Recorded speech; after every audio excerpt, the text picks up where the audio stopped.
السلام علیکم ورحمۃ اللہ تعالی وبرکاتہ۔ نحمده ونصلی ونسلم علی رسولہ الکریم، اما بعد فاعوذ باللہ من الشیطان الرجیم، بسم اللہ الرحمن الرحیم۔ ان اللہ وملائکتہ یصلون علی النبی یا ایہا الذین آمنوا صلوا علیہ وسلموا تسلیما۔ اللہم صلی علی سیدنا ومولانا محمد معدن الجود والکرم وآلہ الکرام وابنہ الکریم وبارک وسلم صلاۃ وسلاما علیک یا رسول اللہ صلی اللہ تعالی علیہ وسلم۔ نماز وتر کا بیان جاری ہے۔ اس سے پہلے نماز وتر کا طریقہ اور نماز وتر سے تعلق رکھنے والے کچھ ضروری مسائل بیان کیے گئے، اور بھی کچھ ضروری باتیں اور ضروری مسائل آگے شامل کریں گے۔ اس میں سے ایک سوال یہ ہے کہ نماز وتر کی رکعتوں میں شک ہو جائے تو کیا حکم ہے؟ 2 پڑھی کہ 3 پڑھی ہے یا 4 ہو گئی، اس میں شک ہو جائے تو وہ کیا کرے؟ جواب دیتے ہیں کہ وتر میں شک ہوا کہ یہ دوسری رکعت ہے یا تیسری، تو اس میں قنوت پڑھ کر قعدہ کے بعد ایک رکعت اور پڑھے، اور اس میں بھی قنوت پڑھے اور سجدہ سہو کرے۔ یعنی 2 ہونے میں یا 3 ہونے میں شک ہو گیا کہ یہ دوسری رکعت ہے یا تیسری رکعت ہے، تو وہ جو رکعت ہے جس میں شک ہوا ہے اس میں بھی قنوت پڑھے، اور قنوت پڑھنے کے بعد قعدے کے بعد ایک رکعت اور ملا لے۔ قعدہ بھی کرنا ہے، قعدہ کرنا ضروری، اس ایک رکعت جس میں شک ہوا ہے اس کے بعد وہ قعدہ بھی کرے اور پھر کھڑا ہو کر ایک رکعت اور ملائے، اور جو ایک رکعت ملائے گا اس میں بھی دعائے قنوت پڑھے۔ کیوں؟ کیونکہ اس کو 2 یا 3 ہونے میں شک ہے، تو اگر یہ تیسری رکعت ہوگی تو اس کی وہ قعدے پر ہی نماز مکمل ہو جائے گی۔ لیکن مان لیجیے کہ اگر یہ دوسری رکعت ہوگی تو ایک رکعت جو اس نے ملائی ہے وہ ایک رکعت تیسری ہو جائے گی اور اس طرح وہ مکمل ہو جائے گی۔ لیکن اگر تیسری ہی رکعت تھی اور اس نے دعائے قنوت پڑھ کے قعدہ کر کے ایک رکعت اگرچہ ملا لی ہے لیکن اس کی نماز وہاں پہ مکمل ہو چکی ہے، یہ ایک رکعت لغو ہو جائے گی، اس کا پھر کوئی مطلب نہیں ہے۔ تو اس طریقے سے کرنا ہے، اور آخر میں سجدہ سہو بھی کرنا ہے۔ آگے سوال ہے کہ کیا وتر کی تینوں رکعتوں میں فاتحہ کے بعد سورت ملانا ضروری ہے؟ جواب: نماز وتر کی تینوں رکعتوں میں مطلقاً قراءت فرض ہے، اور ہر ایک رکعت میں سورہ فاتحہ کے بعد سورت ملانا واجب ہے۔ یعنی وہ فرض کی طرح نہیں کہ پہلی 2 رکعتوں میں سورہ فاتحہ پڑھنی ہے اور سورت ملانا ہے، باقی کی 2 رکعت یا 1 رکعت میں سورہ فاتحہ کے ساتھ سورت ملانا واجب نہیں، بلکہ سورہ فاتحہ پڑھنا بھی واجب نہیں ہے، ضروری نہیں ہے۔ لیکن وتر کے اندر ایسا ہے کہ تینوں رکعتوں کے اندر سورہ فاتحہ بھی پڑھنی ہے اور سورت بھی ملانا ہے۔ اور سورت ملانے کا مطلب وہی ہے کہ ایک چھوٹی سورت یا 3 چھوٹی آیتیں یا ایک بڑی آیت جو 3 چھوٹی آیتوں کے برابر ہو۔ آگے سوال یہ ہے کہ نماز وتر میں کون کون سی صورتیں پڑھنا بہتر ہے؟ یوں تو کوئی بھی صورت پڑھ سکتے ہیں، لیکن بہتر کون سی صورت ہے، ثواب کس کا زیادہ ہے؟ فرماتے ہیں کہ بہتر یہ ہے کہ پہلی رکعت میں سبح اسم ربک الاعلی، سورہ اعلی اس کو کہا جاتا ہے، یہ تھوڑی لمبی صورت ہے، یا انا انزلناہ فی لیلۃ القدر، اور دوسری رکعت میں قل یا ایھا الکافرون، اور تیسری رکعت میں قل ھو اللہ احد پڑھے، اور کبھی کبھی اور صورتیں بھی پڑھ لے، کیونکہ نماز میں یہ صورتیں فکس کر لینا بھی منع ہے کہ ایک نماز کے اندر ہمیشہ وہی صورت پڑھتا رہے۔ ہاں کبھی بعض صورتوں کی کچھ فضیلتیں بھی آئی ہے تو اس فضیلت کے پیش نظر پڑھ سکتے ہیں، لیکن کبھی کبھی کچھ دوسری صورتیں بھی پڑھ لینا چاہیے تاکہ یہ تصور نہ رہے کہ یہی پڑھنا ضروری ہے، دوسری صورتیں بھی پڑھ سکتے ہیں۔ آگے سوال یہ کہ کیا رمضان کے علاوہ نماز وتر جماعت کے ساتھ پڑھ سکتے ہیں؟ جواب: نہیں پڑھنا چاہیے۔ نماز میں ہی رمضان میں ہی جماعت کے ساتھ وتر کی نماز ہوتی ہے، اور رمضان کے علاوہ یہ نہیں پڑھنی چاہیے، کیونکہ رمضان میں بھی حکمت ہے۔ رمضان میں ہوتا یہ ہے کہ تراویح کی نماز پڑھتے ہیں 20 رکعت، اب چونکہ تراویح کی نماز پڑھ کے اگر ویسے چھوڑ دیا جائے اور یہ کہا جائے کہ وتر کی نماز آپ اپنے اعتبار سے پڑھ لینا، یا وتر کی نماز آپ بعد میں تہجد کے وقت اٹھ کے پڑھنا، تو پہلے سے تھکے ہوئے ہوتے ہیں 20 رکعت پڑھ کے تو سو جائیں گے، تو ممکن ہے کہ وتر کی نماز چھوٹ جائے۔ اس لیے یہ جماعت کا اہتمام کیا جاتا ہے تاکہ تراویح کے ساتھ ساتھ یہ بھی ہو جائے اور لوگ اس میں کوتاہی نہ کریں، غفلت نہ برتیں، اور اس طرح جو ہے کہ اس میں ثواب بھی زیادہ مل جائے گا جماعت کے ساتھ پڑھیں۔ تو یہ رمضان میں یہ کیفیت ہوتی ہے، دوسرے دنوں میں یہ نہیں معاملہ، تو دوسرے دنوں میں جماعت کے ساتھ نہیں پڑھنا چاہیے۔ در مختار میں ہے رمضان شریف کے علاوہ اور دنوں میں وتر جماعت سے نہ پڑھے، اور اگر تداعی کے طور پر ہو تو مکروہ ہے، تداعی کے طور پر ہو کا کیا مطلب ہے؟ اعلان کرا اس کا، اعلان کر کے سب کو جمع کر کے پھر وطر کی جماعت کی ہے تو یہ مکروہ ہے۔ یا یہ مطلب ہے کہ 3 سے زیادہ جماعت میں شامل ہو گئے لوگ، اور ایک روایت کے مطابق 2 سے زیادہ 3 لوگ یا 3 سے زیادہ لوگ اس میں شامل ہو گئے تو اس کو تداعی کہیں گے، اور اتنے لوگ اگر اس جماعت میں شامل ہو جاتے ہیں تو پھر مکروہ ہے۔ اس کا مطلب کیا ہوا کہ 1 2 یا 3 لوگ مل کر اگر جماعت کر لیتے ہیں، ایک امام بن جاتا ہے، یا 2 لوگ مقتدی بن جاتے ہیں، ایک امام اور 2 لوگ مقتدی بن کے، اس طرح اگر عام دنوں میں بھی وطر کی نماز پڑھتے ہیں تو درست ہو جائے گی، لیکن پھر بھی نہیں پڑھنا چاہیے جماعت کے ساتھ۔ سوال یہ ہے کہ وطر کے بعد کتنے نوافل پڑھے جائیں اور ان میں کون سی صورتیں پڑھیں؟ جواب، وطر کے بعد 2 رکعت نفل پڑھنا بہتر ہے۔ اس کی پہلی رکعت میں اذا زلزلت الارض سورہ زلزال جس کو کہا جاتا ہے، اور دوسری رکعت میں قل یا ایھا الکافرون سورہ کافرون پڑھنا بہتر ہے۔ حدیث شریف میں ہے کہ اگر رات میں نہ اٹھا تو یہ تہجد کے قائم مقام ہو جائیں گے۔ یہ جو 2 رکعت نفل پڑھی ہوگی، اگر وہ رات میں سویا اور تہجد کے لیے آنکھ نہیں کھلی تو یہ جو 2 رکعت اس نے وطر کے بعد پڑھی ہوگی وہ تہجد کے قائم مقام ہو جائے گی، یعنی اس کو تہجد کا ثواب مل جائے گا۔ سوال، تکبیر قنوت کے لیے نمازی کس صورت میں ہاتھ نہ اٹھائے؟ ابھی آپ نے پڑھا کہ ہاتھ اٹھانا ہے، اس سے پہلے طریقہ بتایا گیا کہ تیسری رکعت میں سورہ فاتحہ اور سورت ملانے کے بعد ہاتھوں کو کانوں تک اٹھانا ہے اللہ اکبر کہتا ہوا، اور پھر اس کے بعد تکبیر پڑھنی ہے، وہ تکبیر پڑھنے کے بعد دعائے قنوت پڑھنی ہے، تو تکبیر بھی ہے اس کے اندر۔ تو اس کے بارے میں کہتے ہیں کہ وطر کی قضا میں تکبیر قنوت کے لیے ہاتھ نہ اٹھائے جبکہ لوگوں کے سامنے پڑھتا ہو کہ لوگ اس کی تقصیر و کوتاہی پر مطلع ہو جائیں گے۔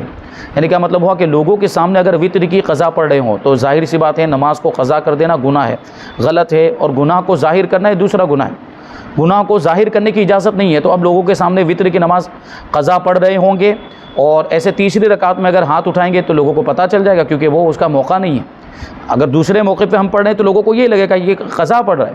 اس لیے اس میں ہاتھ نہیں اٹھانا چاہیے تاکہ لوگوں کو پتہ نہ چلے۔ آگے سوال ہے کہ اگر بھول کر وطر کی پہلی یا دوسری رکعت میں دعائے قنوت پڑھ لی تو کیا حکم ہے؟ کیونکہ تیسری رکعت میں پڑھی جاتی ہے، اگر کسی نے پہلی رکعت میں پڑھ لی یا دوسری رکعت میں پڑھ لی تو کیا کرے؟ جواب، بھول کر پہلی یا دوسری رکعت میں دعائے قنوت پڑھ لی تو تیسری میں بھی پھر پڑھے، تیسری رکعت میں، کیونکہ اس کا اصل موقع اور محل وہی ہے تیسری رکعت، یہی راجح ہے، یعنی اس میں اختلاف ہے لیکن زیادہ بہتر قول یہی ہے کہ تیسری رکعت میں پھر سے اس کو دہرائے۔ آگے سوال ہے کہ عشاء سے پہلے وطر پڑھ لیے تو کس صورت میں ہو جائیں گے؟ کیونکہ ابھی آپ نے سماعت کیا کہ اس کا جو وقت ہے وہ عشاء کے فرض کے بعد ہی سے شروع ہوتا ہے، مطلب عشاء کی نماز سے پہلے وطر کی نماز نہیں ہو سکتی، لیکن ایک صورت ہے اس کا جواب دیتے ہیں کہ عشاء سے پہلے وطر پڑھے تو نہیں ہوں گے، ہاں اگر بھول کر وطر پہلے پڑھ لی تو ہو گئی، بھول گیا تھا کہ فرض نماز پڑھی ہے کہ نہیں پڑھی اور اس نے پڑھ لیا، وطر کی نماز پہلے پڑھ لی تو ایسی صورت میں ہو جائے گی، دوبارہ پڑھنے کی حاجت نہیں ہے۔ آگے سبق نمبر 18 یہ جماعت کے ساتھ نماز پڑھنے کا بیان، اس سے تعلق رکھنے والی باتیں بیان کریں گے۔ قرآن مجید میں جماعت کے ساتھ نماز پڑھنے کا حکم پارہ نمبر 1 سورہ بقرہ کی آیت نمبر 43 میں اللہ تبارک و تعالی ارشاد فرماتا ہے وَارْكَعُوا مَعَ الرَّاكِعِينَ، رکوع کرنے والوں کے ساتھ رکوع کرو، یعنی نماز پڑھنے والوں کے ساتھ نماز پڑھو، یعنی صرف ایسا نہیں کہ صرف رکوع کرنے والوں کے جو خالی رکوع، ایسا تو ہوتا نہیں ہے، رکوع نماز کا حصہ ہے، رکوع کرنے والوں کے ساتھ رکوع کرو یعنی نماز پڑھنے والوں کے ساتھ نماز پڑھو، کیونکہ رکوع ہوگا تو پوری نماز بھی تو ہوگی، یعنی جز بول کر کل مراد لیا گیا ہے، اس کا ایک رکن بول کر پوری نماز مراد لی گئی ہے، یعنی نماز پڑھنے والوں کے ساتھ مل کر نماز پڑھو، تو اس سے جماعت کے ساتھ نماز پڑھنے کا ثبوت ملتا ہے اور جماعت کے ساتھ نماز پڑھنے کا اس میں حکم دیا گیا، یعنی نماز پڑھنے والوں کے ساتھ نماز پڑھو یعنی جماعت کے ساتھ نماز پڑھو۔ مفسر قرآن مفتی احمد یار خان نعیمی تفسیر نعیمی میں اس آیت کے تحت فرماتے ہیں یعنی نماز اپنے گھروں میں اکیلے ہی نہ پڑھ لیا کرو بلکہ پنجگانہ جماعت میں شامل ہو کر نمازیوں کے ساتھ ادا کیا کرو تاکہ تم کو دین کی برکتیں اور انوار حاصل ہو جائیں۔ جماعت کے ساتھ پڑھنے کی بڑی فضیلت ہے، اس کی برکتیں بھی ہیں اور اس کا ثواب بھی زیادہ ہے۔ حدیث میں آیا ہے کہ ایک جماعت کے ساتھ ایک نماز پڑھنا یہ 70 نمازوں کے برابر ثواب رکھتا ہے، یعنی جماعت کے ساتھ ایک نماز پڑھو تو گویا کہ 27 نمازیں، 27 کا لفظ آیا، 70 نہیں 27 کا لفظ آیا ہے، تو 27 نمازوں کے برابر ثواب ملتا ہے جماعت کے ساتھ نماز پڑھنے میں۔ یعنی اگر ایک آدمی اکیلا نماز پڑھے تو 27 نمازیں پڑھے گا تو کتنا ثواب ملے گا، اتنا ایک اکیلی جماعت کے ساتھ ایک نماز پڑھ لی جائے تو اس میں وہ 27 نمازوں کے برابر ثواب مل جاتا ہے۔ اور 5 نمازوں کی جماعت کی عظیم فضیلت اللہ کے رسول صلی اللہ علیہ وسلم نے ارشاد فرمایا کہ جس نے فجر کی نماز با جماعت پڑھی پھر بیٹھ کر اللہ تعالیٰ کا ذکر کرتا رہا یہاں تک کہ سورج نکل آیا تو اس کے لیے جنت الفردوس میں 70 درجے ہوں گے، اور ہر 2 درجوں کے درمیان اتنا فاصلہ ہوگا جتنا ایک سدھایا ہوا یعنی ٹرینڈ تیز رفتار عمدہ نسل کا گھوڑا 70 سال میں طے کرتا ہے۔ یعنی جس کو ٹریننگ دی گئی ہو، وہ گھوڑے کو اس کو سکھایا گیا ہو، اس کو تعلیم دی گئی ہو، پھر وہ گھوڑا دوڑایا جائے اور وہ تیز رفتار عمدہ نسل کا، کیونکہ نسل کا بھی فرق ہوتا ہے، اور عمدہ نسل کا ہوگا تو اور زیادہ تیز دوڑے گا، تو اس گھوڑے کو دوڑایا جائے تو وہ 70 سال میں کہاں تک پہنچے گا؟ اتنا فاصلہ ہوگا جنت کے 2 درجوں کے درمیان، اور اس کو ایسے کتنے درجے عطا کیے جائیں گے؟ جو فجر کی نماز جماعت کے ساتھ پابندی سے پڑھتا ہے 70 درجے اس کو جنت میں عطا کیے جائیں گے۔ کتنی بڑی فضیلت ہے۔ اور فرمایا کہ جس نے ظہر کی نماز با جماعت پڑھی اس کے لیے جنت عدن میں 50 درجے ہوں گے۔ جنت عدن یہ جنت میں بھی ایک اعلیٰ جگہ ہے، جنت میں بھی ایک عمدہ مقام، اونچا مقام ہے، وہاں پر اس کو 70 درجے ملیں گے، اور ہر 2 درجوں کے درمیان اتنا فاصلہ ہوگا جتنا ایک سدھایا ہوا یعنی ٹرینڈ تیز رفتار عمدہ نسل کا گھوڑا 50 سال میں طے کرتا ہے۔ اور جس نے عصر کی نماز با جماعت پڑھی اس کے لیے اولاد اسماعیل میں سے ایک ایسے 8 غلام آزاد کرنے کا ثواب ملے گا جو بیت اللہ یعنی کعبہ شریف کی دیکھ بھال کرنے والے ہوں۔ یعنی اولاد اسماعیل، حضرت اسماعیل علیہ السلام کی اولاد میں سے 8 غلام آزاد کرنے کا اس کو ثواب ملے گا، اور وہ بھی کون سے غلام؟ عام غلام نہیں، جو بیت اللہ شریف کی خدمت کرنے والے غلام ہوں، بیت اللہ شریف کی وہاں پہ دیکھ بھال کرتے ہوں، ایسے غلاموں کو آزاد کرنے میں اور زیادہ ثواب ہے۔ تو ان غلاموں میں سے 8 غلاموں کو آزاد کرنے کا ثواب ملے گا، کس کو؟ جو عصر کی نماز با جماعت ادا کرے۔ اور فرماتے ہیں کہ جس نے مغرب کی نماز با جماعت پڑھی اس کے لیے حج مبرور یعنی مقبول حج اور مقبول عمرے کا ثواب ہوگا۔ آدمی حج کرتا ہے، عمرہ کرتا ہے، لیکن اس کو معلوم نہیں ہوتا کہ میں نے حج کیا تو یہ میرا حج قبول ہوا کہ نہیں ہوا، یہ میرا عمرہ قبول ہوا کہ نہیں۔ کوئی بھی یقین کے ساتھ نہیں کہہ سکتا کہ اس کا حج یا عمرہ قبول ہوا کہ نہیں قبول ہوا، لیکن فرماتے ہیں کہ جس نے مغرب کی نماز جماعت کے ساتھ پڑھ لی اس کو حج مبرور کا ثواب مل جاتا ہے، مقبول حج کا ثواب مل جاتا ہے۔ اور فرمایا کہ جس نے عشاء کی نماز با جماعت پڑھی اس کے لیے لیلۃ القدر میں یعنی شب قدر میں قیام یعنی عبادت کرنے کے برابر ثواب ملتا ہے۔ کیسی فضیلتیں جماعت کے ساتھ نماز پڑھنے کی! تو یہ تو جماعت کی فضیلت ہے، جماعت کے ساتھ نماز پڑھے اس کو یہ فضیلت ملے۔ جماعت کے ساتھ پڑھنے کی تو بات دور، نماز پڑھتے ہی نہیں ہیں تو وہ تو گنہگار ہو جاتے ہیں اور حرام کے مرتکب، کیونکہ نماز کو چھوڑنا حرام ہے، ایک فرض کو چھوڑنا یہ بہت بڑا گناہ ہے، گناہ کبیرہ ہے۔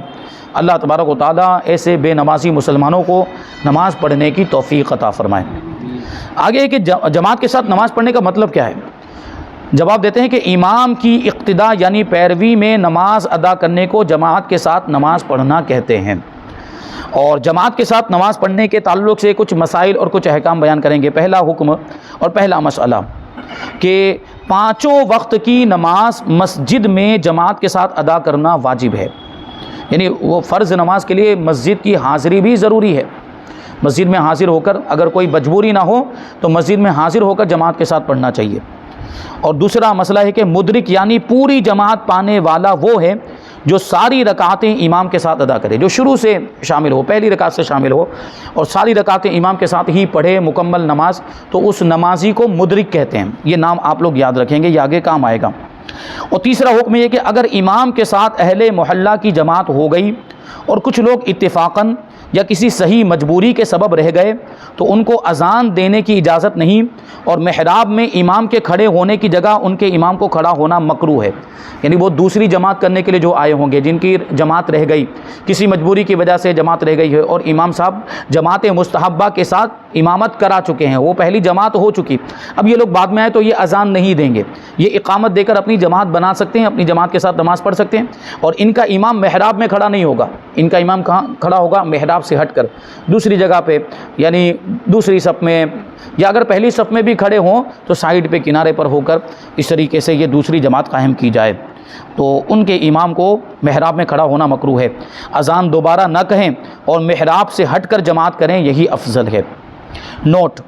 جنہیں پہلی جماعت نہ مل سکی اگر جماعت کر سکتے ہوں تو ترک جماعت نہ کریں۔ یہی بات جو ابھی دوسرے کچھ لوگ آئے، اگر ان میں کوئی امامت کے لائق ہے، تو اس کو امام بنا دیں اور جماعت کے ساتھ ہی نماز پڑھیں تاکہ ان کو جماعت کا ثواب مل جائے اور یہ جماعت کا جو واجب ہے وہ ادا ہو جائے۔ اس اعتماد پر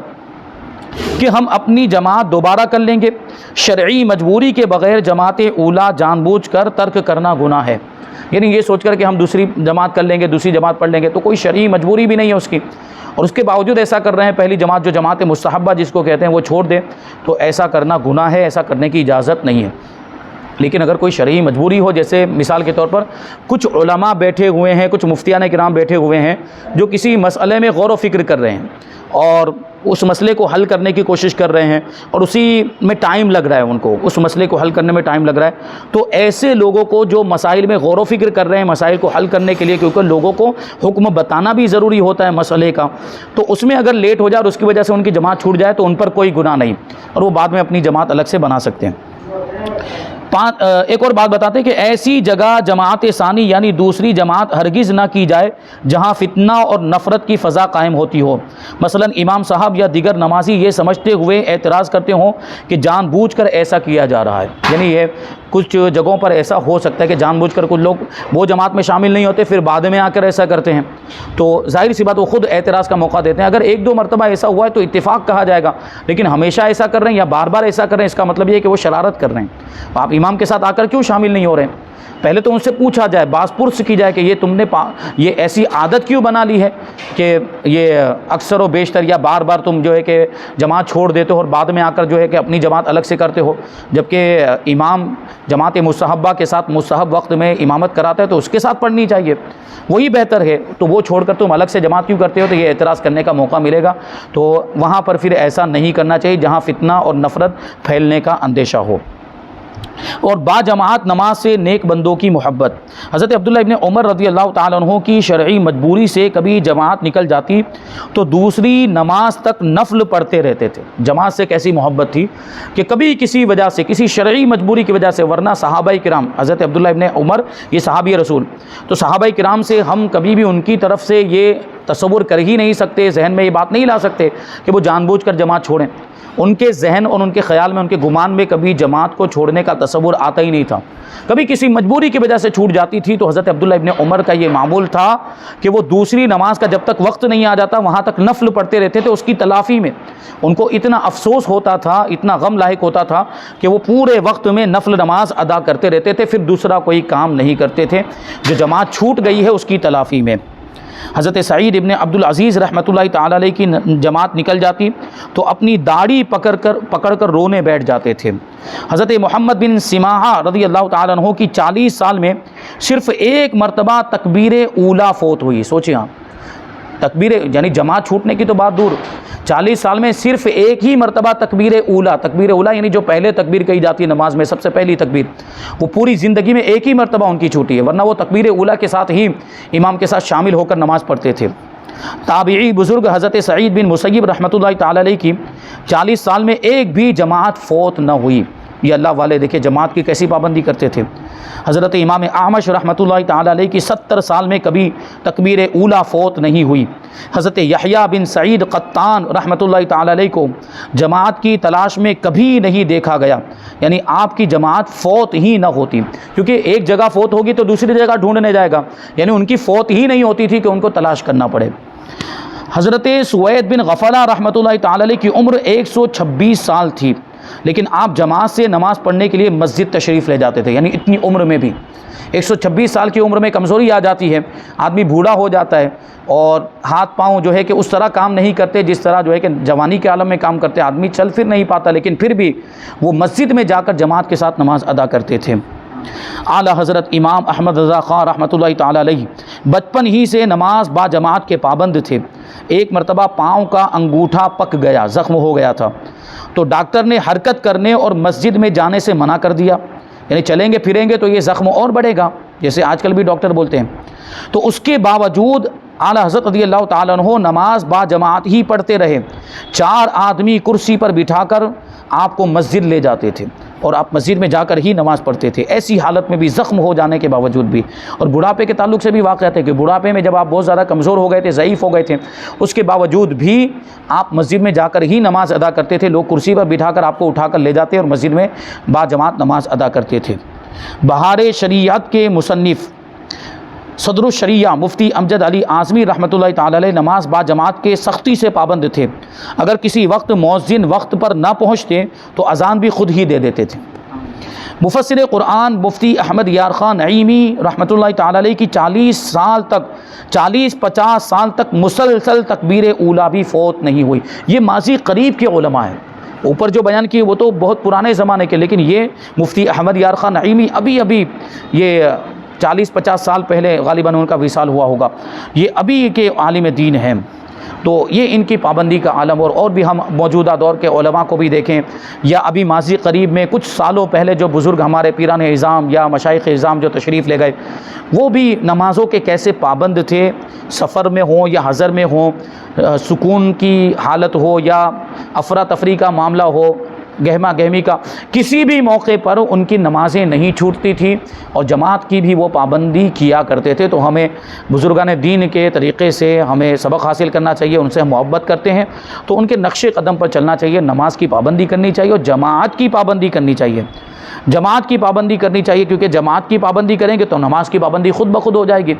اور جماعت کے ساتھ نماز پڑھیں گے اور یہ محبت ایک نماز کے ساتھ لگاؤ آپ کا پیدا ہوگا، اور ایک وقت ایسا آئے گا کہ پھر نماز آپ کو خود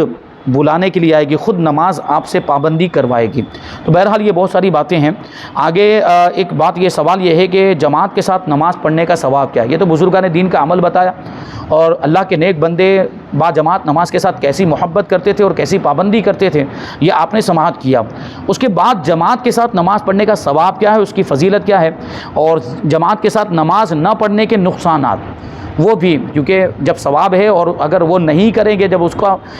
جماعت کے ساتھ پڑھنا واجب ہے، اس کو چھوڑیں گے تو نقصان بھی ہوگا، گناہ تو ہوگا، اس کے نقصانات بھی ہیں۔ پھر اس کے بعد سبق نمبر 19 میں پہلی صف میں نماز پڑھنے کا بیان ہے۔ انشاءاللہ یہ ساری باتیں ہم آئندہ درس میں شامل کریں گے۔ اللہ تبارک و تعالیٰ کی بارگاہ میں دعا ہے کہ جو کچھ بھی بیان ہوا اس پر ہم سب کو عمل کرنے کی توفیق عطا فرمائے۔ وما علینا الا البلاغ۔ السلام علیکم۔